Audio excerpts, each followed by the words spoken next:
Assalamualaikum warahmatullahi wabarakatuh. Innal hamdalillah nahmaduhu wa nasta'inuhu wa nastaghfiruh wa na'udzu billahi min syururi anfusina wa min sayyiati a'malina. May yahdihillahu fala mudhillalah wa may yudlilhu fala hadiyalah.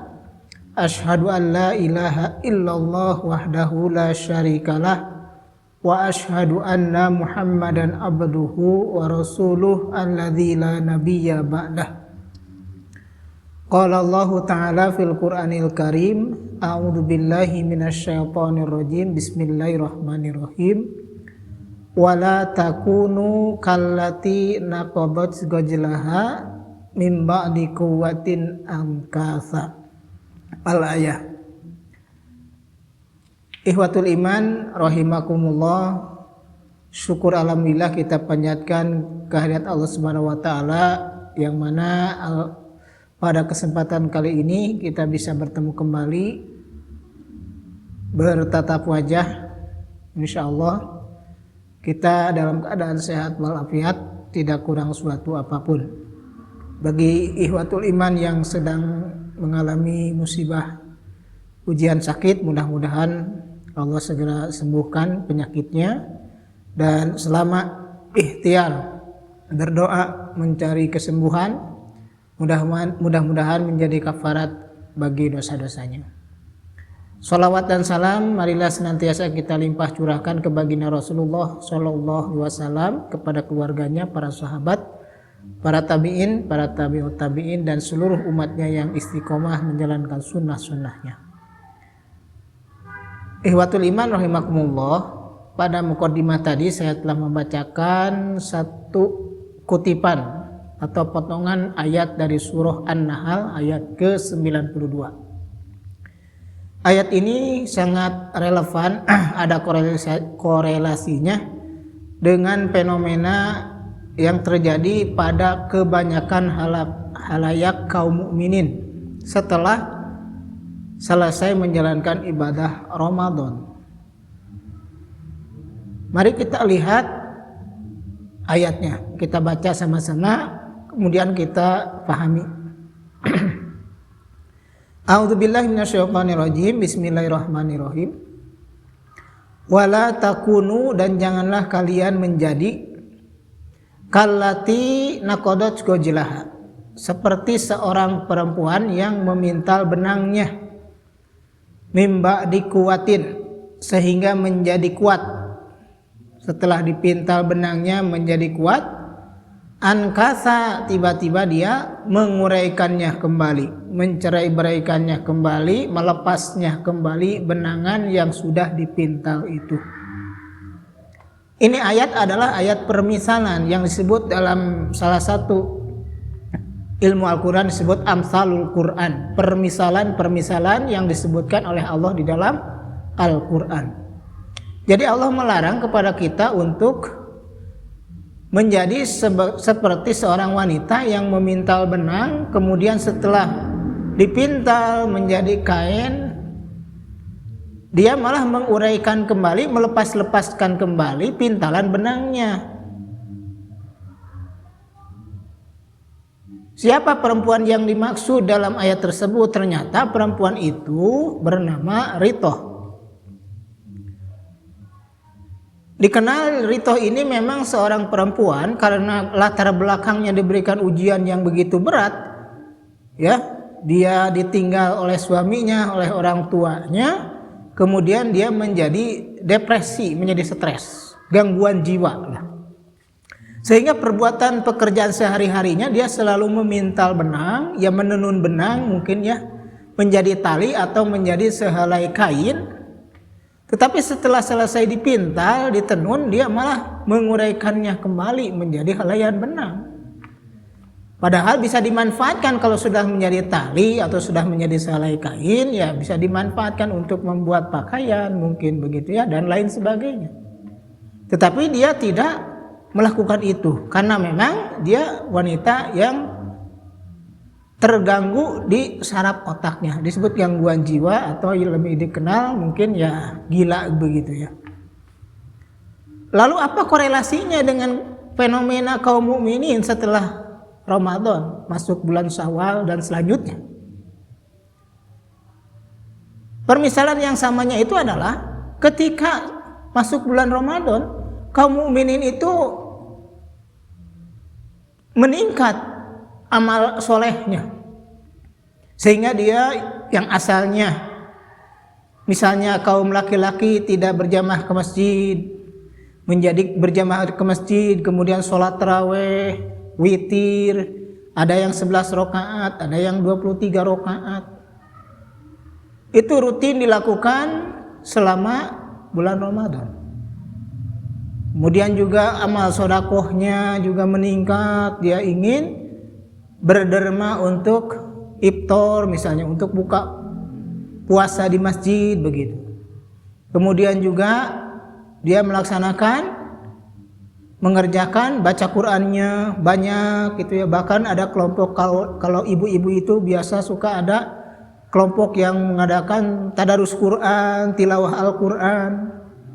1 bulan itu ada yang 1 kali khatam, ada yang 2 kali, bahkan ada yang 3 kali khatam. Dan yang paling utama adalah saumnya itu sendiri.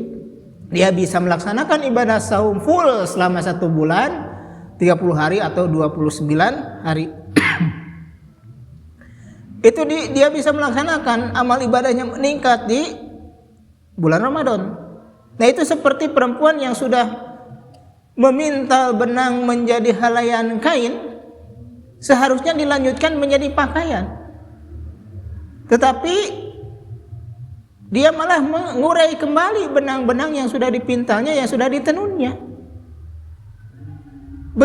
Begitu juga kebanyakan kaum mukminin setelah selesai Ramadan, masuk di bulan Syawal, sehingga kembali menjadi yang asalnya misalnya bapak-bapak tidak ke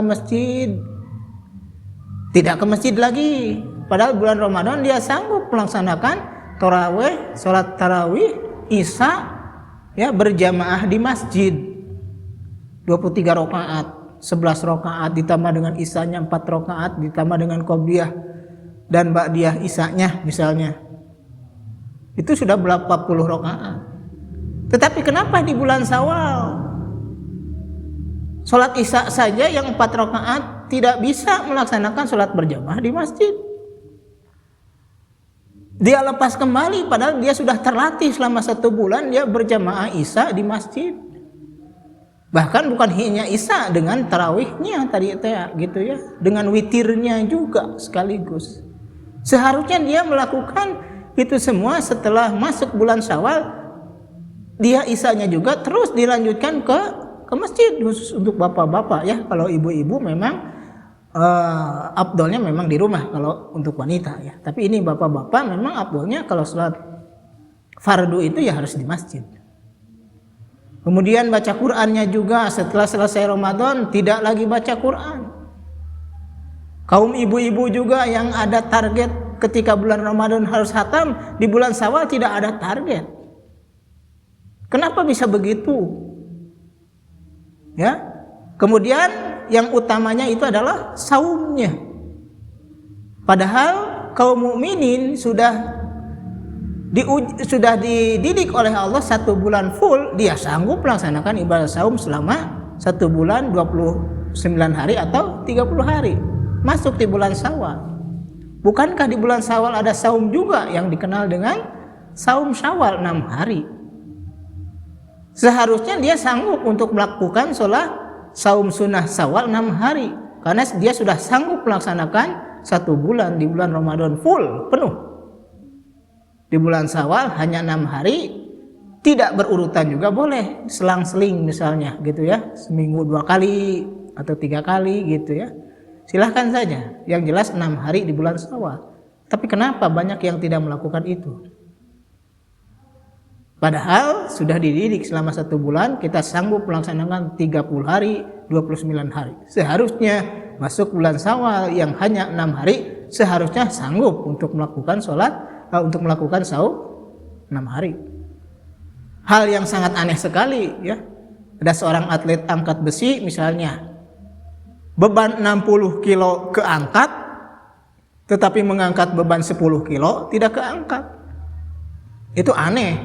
Harusnya kalau mampu mengangkat 60 kilo, ya 10 kilo lebih bisa keangkat lah. Kecuali kalau dia memang tidak mau ngangkat. Berarti persoalannya itu bukan mampu dan tidak mampu, tetapi memang tidak mau gitu ya. Kemudian ada yang nyeletuk berkata, itu kan hukumnya sunnah. Justru itulah tanda orang yang berhasil Ramadannya itu, dia akan menjaga amalan sunnahnya terutama setelah Ramadan. Sebab kalau orang menjaga amalan sunnah, yang wajib pasti akan lebih dijaga lagi, akan lebih diperhatikan lagi. Kalau orang yang saum Syawal 6 hari di bulan Syawal, itu dipastikan bulan Ramadan akan saum. Tetapi kalau orang yang saum di bulan Ramadan, belum tentu di bulan Syawal itu saum.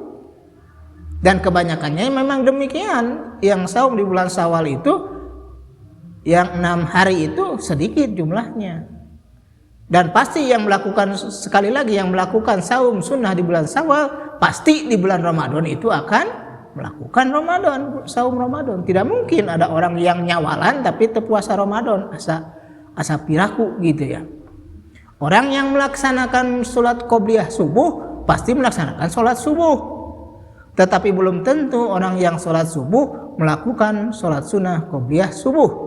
Itu tergantung orangnya. Orang yang melakukan qobliyah duhur, ba'da duhur, sudah pasti melaksanakan sholat duhur. Tetapi orang yang melakukan sholat duhur belum tentu melaksanakan qobliyah duhur dan juga ba'diyah duhur.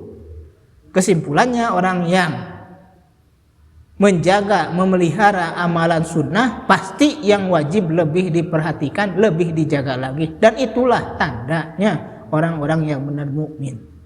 Maka dari itu Allah berpesan, jangan kalian seperti wanita yang memintal benang, tetapi setelah selesai dipintal dengan kuat menjadi helaian kain atau menjadi tali yang bisa dimanfaatkan, dia malah mencerai-beraikan kembali benang itu menjadi helaian benang lagi. Kemudian besoknya pintal lagi, begitu. Itulah fenomena yang terjadi di tengah-tengah kaum mukminin. Kemudian kata ulama mengatakan seburuk-buruk umat adalah yang kenal dengan Allah, yang dekat dengan Allahnya itu hanya pada bulan Ramadan saja. Sedangkan kalau di luar bulan Ramadan, dia tidak kenal dengan Allah, dia jauh dari Allah. Itulah kaum yang paling buruk. Bi'sal kaum, seburuk-buruk kaum itu adalah la ta'rifunallah illa Ramadan. Dia tidak mengenal Allah kecuali hanya bulan Ramadan saja. Nah, ini salah satu permisalan yang Allah umpamakan kepada orang-orang yang sudah melakukan kebaikan tetapi kebaikannya tidak dilanjutkan, malah berhenti. Maka seperti wanita yang gila tadi itu, yang pekerjaannya tiap hari memintal benang, setelah selesai dipintal menjadi kain, diuraikan kembali, dipintal kembali, uraikan kembali, pintal kembali, demikianlah. Masuk Ramadan semangat, tidak Ramadan lulus malas, selamat lagi Ramadan. Nah itulah, jangan seperti itu.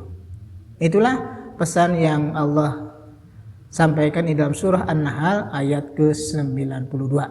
Mudah-mudahan kita jangan termasuk ke dalam kelompok orang yang diperumpamakan perempuan yang gila tadi.